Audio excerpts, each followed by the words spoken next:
mapagpalang araw po sa inyong lahat. Kamusta po kayong lahat?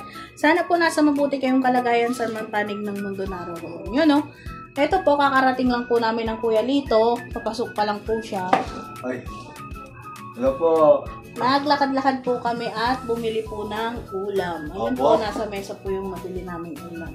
So, tara po, samahan niyo po muna ako at lilinisin at i-ready na po natin ang ating mga lulutuin. So, samahan niyo po ako.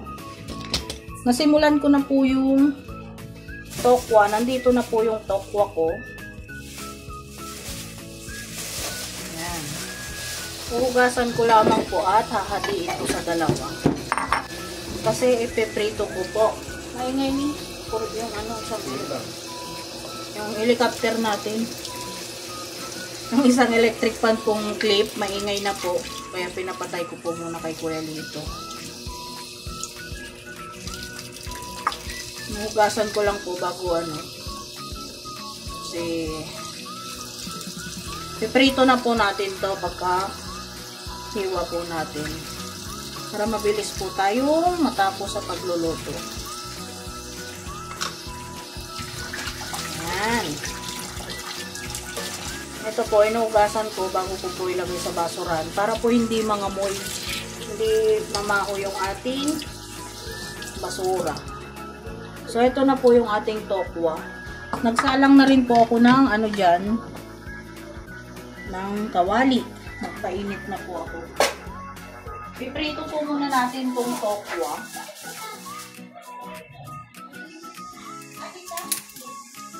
Ayan. Init ng ating kawali. Ah! Intik na. Ano basag? Intik. Intik na basag. Dumulas po sa aking kamay. So, piprito na po natin to. Mainit na po kasi. Ayan.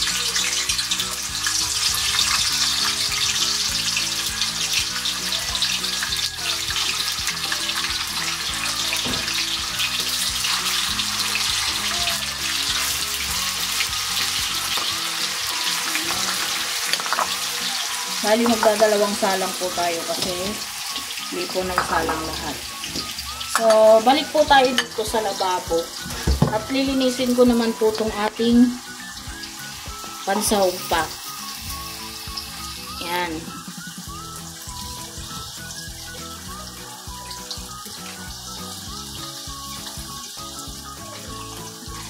Lilinisan ko lang po itong maigi.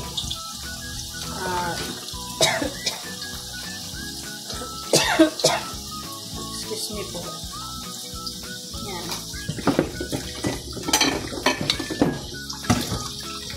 At ay balunan po yung binili ko, pero dalawa lang po yung balunan niya. Yung iba pong atay, wala nang kasama. Pero mas gusto ko po kasi yung atay. Mas malasa, pampangsahog, kahit konti lang. Yan.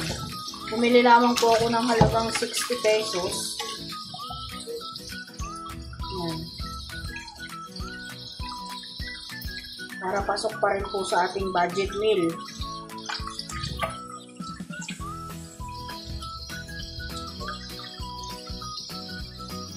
Yan. Natanggal-tanggal ko po yung dugo-dugo po niya lahat para hindi po siya malangsa. Yan. May mga buo-buo po kasing ano, dugo to. Baka hindi nyo po napapansin pag naglilinis kayo. Yan po yung malangsa kasi neto. Yan.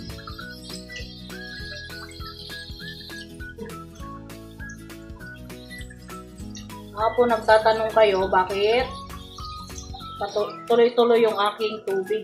Running water po talaga ako maghugas ng mga ulam. Yan. Isang hugas pa.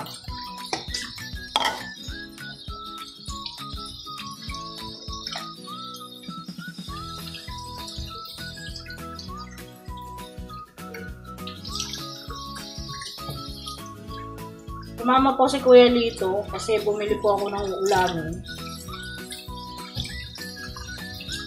Kaya maglakad-lakad na rin po kami. Ako pala kasi nakasakay talaga siya sa wheelchair. So, ready naman po natin itong mga to. Wait lang po, ayusin ko lang po itong camera. So, ayan po, nakabili rin po ako ng kangkong. Ang gaganda po kasi, kaya ito po yung aking binili. Bumili po ako ng 3 piraso. So, tara po. Samahan nyo po muna ako sa pag-prepare po nito. Ako pong gagawin ay tanggalin ko po yung mga malalambot. Dahon, tsaka yung malambot na tangkay. Kasi sasama rin po natin yung ibang mga tangkay niya para hindi naman po ganun sayang. Kasi binibili rin po natin yan. Maluluto naman po yan at lalambot. Umuwiin din ng Kuya Lito ninyo. Charot. Nandito po pala si Kuya Lito. At kanina pong umaga nagtinda na po siya. Half day lang po siya nakapagtinda. At naubos na po kasi yung kanyang basahan. Konti lang po kasi yung kanyang dala kanina.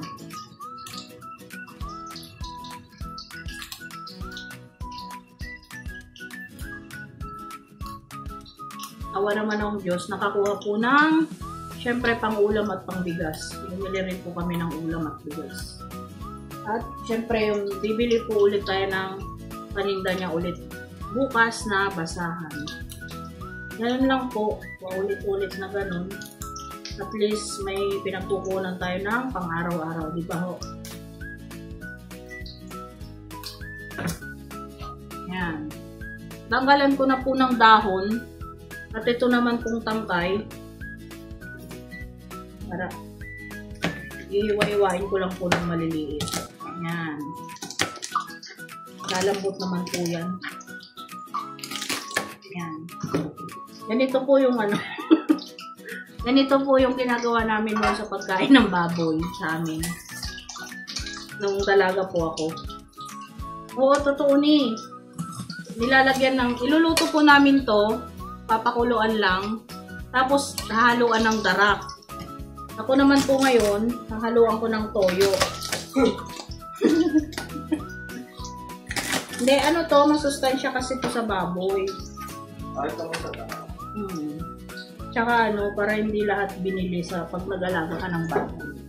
Ganito, tsaka yung dahon ng saging. Saglit lang po. Babaliktad ko lang po yung piniprito kong tokwa.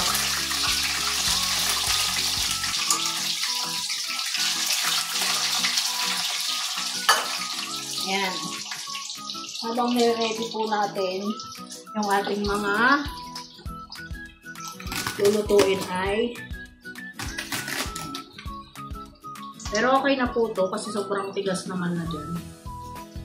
Yan. Diba?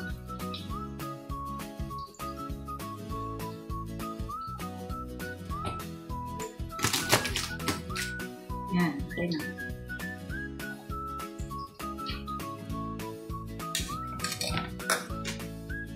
Sa amin po kasi dati, pag nag-alaga ng baboy, hindi nagpapakain ng feeds, yung mga feeds ba? Kasi, ano,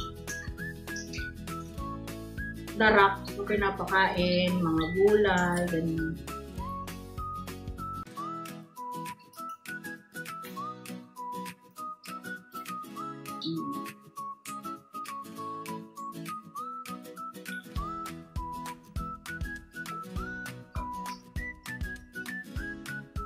So yun, i-ready ko lang po to. Balikan ko po kayo mamaya kasi baka naman ma-edit kayo. Ganun lang po yung ginagawa ko sa kangkong. Balikan ko na lang po kayo mamaya ulit. So yan na po, natapos ko na pong ihanda yung ating mga gulay at nakababad na po sa tubig. Ito naman pong atay balunan ng ating hihiwain or igagayat. Ito munang balunan po yung aking igagayat kasi una ko na po siyang isasalang para po lumambot siya. Papalambutin ko po siya, papakuluan ko na po siyang una para hindi po siya matigas pag ginisa na po natin. Ito po at gamit ko na naman po itong aking paboritong kutsilyo na hinasa ko na po ito sa kutsilyo din at hinasa ko na rin po siya sa semento pero sadyang mapurol talaga ata. Kayaan nyo po pagka nagka-budget ay bibili po tayo ng ibang kutsilyo para naman hindi mapurol ang ating ginagamit. So, pagpasensyahan nyo na po muna at habang naiinis kayong tinitignan yung ginagawa ko ay pagpasensyahan nyo na po muna po.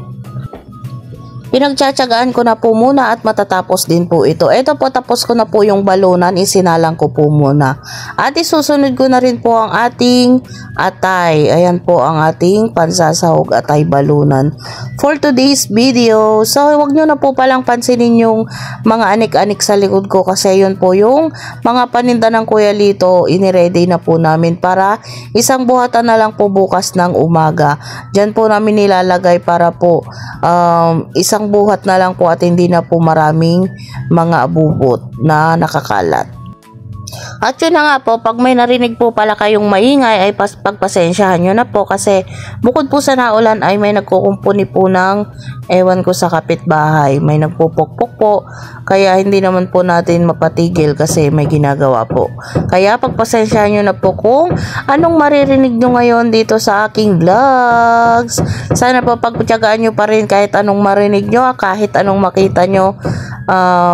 Tulong nyo na lang po sa amin yun. Malaking tulong na po sa amin ang inyong panonood syempre.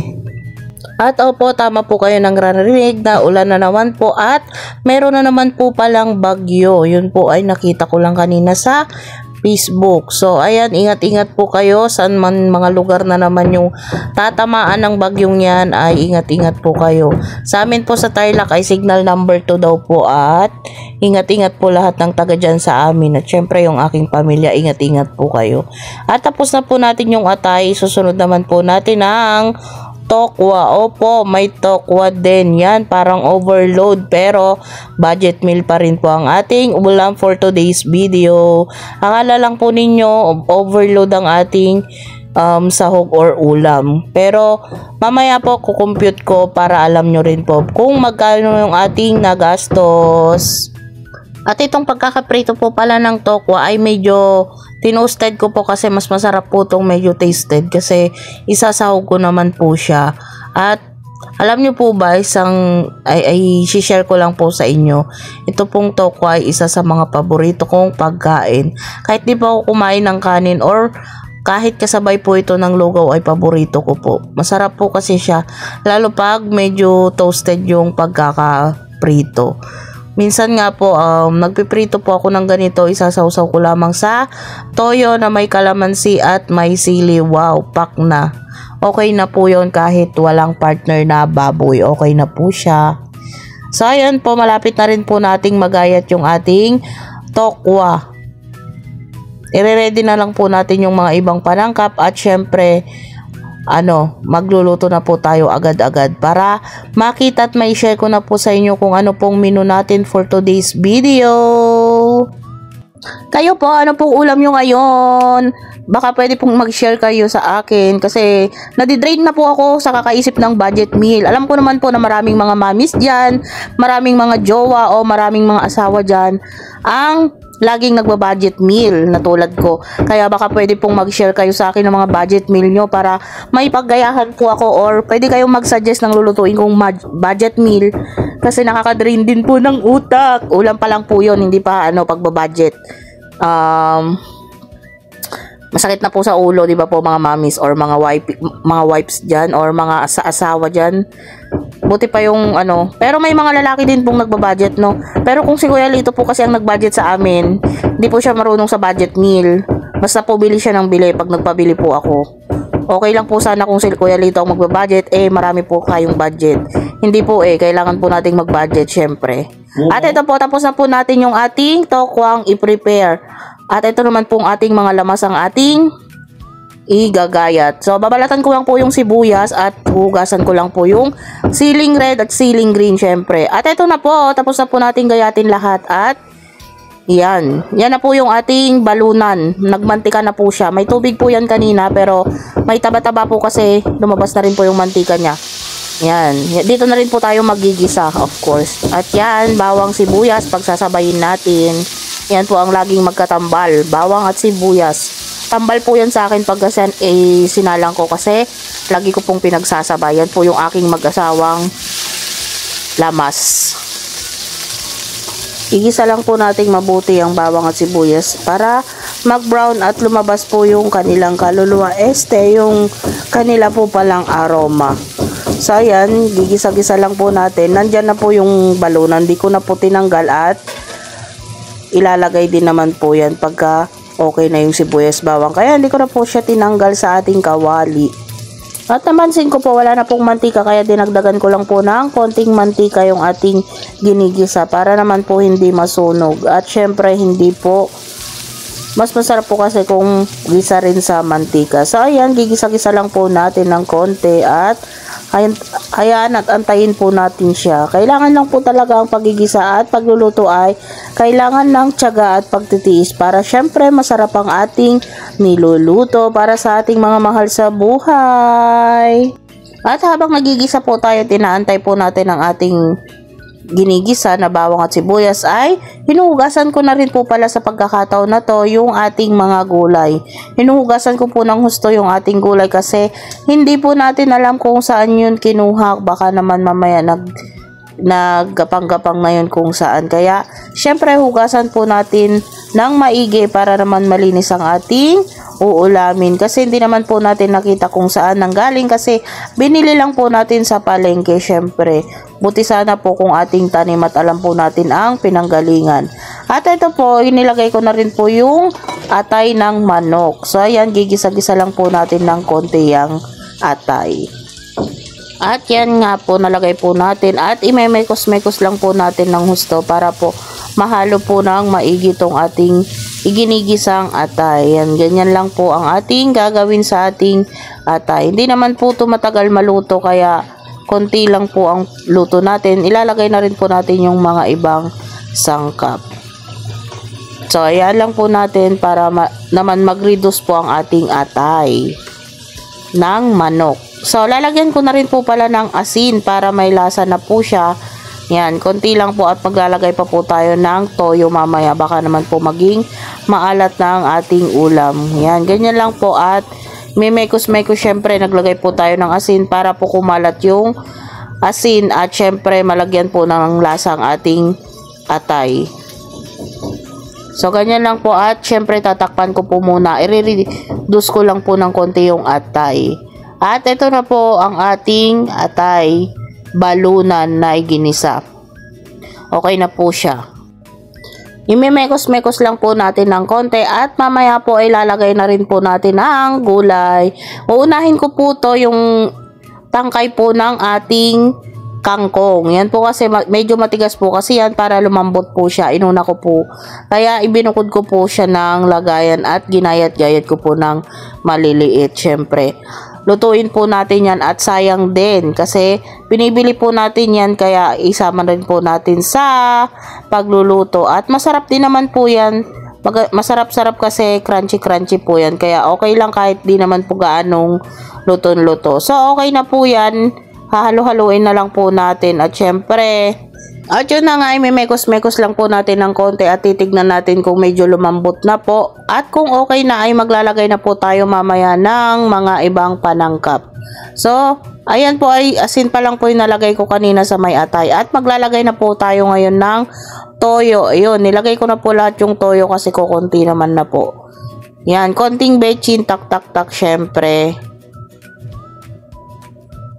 At syempre, ano pa pong ilalagay ni Ate Vera kaya na pampalasa at pampasarap. Ilalagay na rin po pala yung dahon ng kangkong. So, ayan po.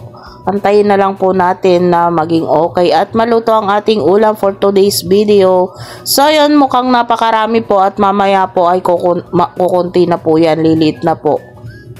At yan na nga po, tignan na po natin. Tignan nyo po, medyo nag-reduce na po yung ating leaves. Kangkong leaves, ayan ko konti na. Nalimutan ko po palang maglagay ng paminta. Lalagyan ko na rin po pala. Yan po ang hindi pwedeng mawala sa ating menu kasi yan ang favorite kong pampalasa at pampabango ng ating niluluto. Yan, nagdalawa na po akong paminta kasi konti lang po yung laman. Binili ko lang po yan sa tindahan kasi naubusan po ako ng paminta. So, ayan, halo-halo lang po natin at nahihirapan pa po yung aking sandok kasi maliit at malambot lang po yung aking sandok. So, ayan, nahihirapan po. Syempre, titiisin at itsatsagain po natin para po mahalo po ng husto yung ating ulam. For today's video, yan po, napakabango na kung maamoy nyo lang po. At kung andito lang po kayo, amoy na amoy nyo po sana. Yan, ang ating ulam. At yan, kumuha nga po ako ng rescue na isang sandok. Dalawa na po yung ginamit ko. Para na po ako nagluluto ng pansit. Kasi nga po yung mga dahon ng kangkong, hindi ko na po siya hiniwa-hiwa ng maliliit. Yan, ginanyan-ganyan ko lang po. Tinalbos-talbosan ko lang po yung dahon. So, mahirap po siyang ihalo. Kaya yan, ganyan po ang ating ginagawa. Para syempre mahalo-halo po. At yung pampalasa niya ay ano po sa ibang mga dahon po ng ating kangkong. So, ganyan lang po yung gagawin ninyo pagka hirap po kayo sa paghahalo. Dalawahin nyo po yung sandok para mahalo po ng husto. So, ayan po ang ating ulam. Maya-maya po iluto na po to. Konti na lang pong ating pagluluto. Hindi naman po maganda rito yung sobrang lutong-luto. Maganda po nga nito yung medyo hapkok-hapkok lang po na ganito. At yun na nga po, ilalagay na rin po pala natin ang ibang mga pampasarap. So, ilalagay na po natin yung siling green at yung siling labuyo. Yan. Tig-2 piraso lang po yan para hindi naman po sobrang anghang. At ang Kuya Lito nga po ninyo ay hindi po siya masyado sa sobrang anghang. Kaya yung katamtaman lang po. Para naman po makapagulam siya ng maayos at masarap-sarap po ang kain niya. At yun na nga po pala, habang inaantay po nating maluto ang ating ulam ay sasabihin ko na rin po pala sa inyo na yung mga presyo ng ating nabiling ulam for today's video. Ang ating nabili po ay kangkong po na 30 pesos, tokwa po na 30 pesos, so 60 pesos po. Then yung atay balunan po na 60 pesos. At yung mga ibang panangkap po na sibuyas, sili at mantika ay sabihin nyo na pong 30 pesos. So, ang halaga po ng ating nagastos for today's video ay bali 150 pesos po. Ito na po ang ating ulam na 150 pesos. So, sa mga katulad ko pong nagbabudget meal ay pwede niya rin po ninyong itry ito. Kung hindi pa po ninyo natatry, meron na po kayong sahog na bali 3 sahog. Kasi meron po tayong atay, balunan at syempre yung ating tokwa. So, yan po ang ating nagastos for today's video. Sana po nakakuha po kayo ng idea sa ating ulam. So, kung wala pa po kayong naiisip na ulam ay eto na po ang inyong lutuin kung gusto nyo po. Balik po tayo dito sa ating niluluto. Naglagay po pala ako ng konting suka at nilagay ko na rin po pala yung tokwa. Pinakulaan ko ng konti at eto na po ang ating ulam. Hahaluin lang po natin, may mekos-mekos natin at konting luto na lang, okay na. Hindi ko na po papakatagalin po to at yan, okay na po yan. Hinahalo-halo ko na lamang po para magkaroon naman ng lasa yung ating tokwa. At yun na nga po, mekos-mekos na lang po natin ng konti para okay na siya. Pinag-iiwa-hiwalay ko lang po kasi nagtambak-tambak yung mga dahon. Nagtali-tali na kaya pinahiwalay-hiwalay ko na. At syempre hindi po mawawala ang tikiman time. Okay na po ang sabi ng Ate Vera. At eto na po. So, ito na po ang ating ulam for today's video. Water spinach with tofu and atay balunan. Yun, no? Napakasosyal po ng ating ulam for today's video kasi 3 po ang sahog. Pero, take note, budget meal po ito. At yun na nga po, tapos na po tayong magluto at di po ako nakapaglaba kaninang umaga. Hindi pa po tayo kakain, mamaya pa po kasi nakatulog po si Kuya Lito. Hindi ko na po muna siya ginising kasi para makapagpahinga po siya. At ako naman po ay eto, naglaba-laba po muna ako kasi sayang naman po yung oras. Ito po yung ating ginawa after pong magluto ng hapunan. So, saglit lang naman po to kasi konti lang naman. Ayaw ko lang po kasing matambakan kaya nilalaban ko po siya agad. At ito po, samahan nyo po muna akong magkusot-kusot dito.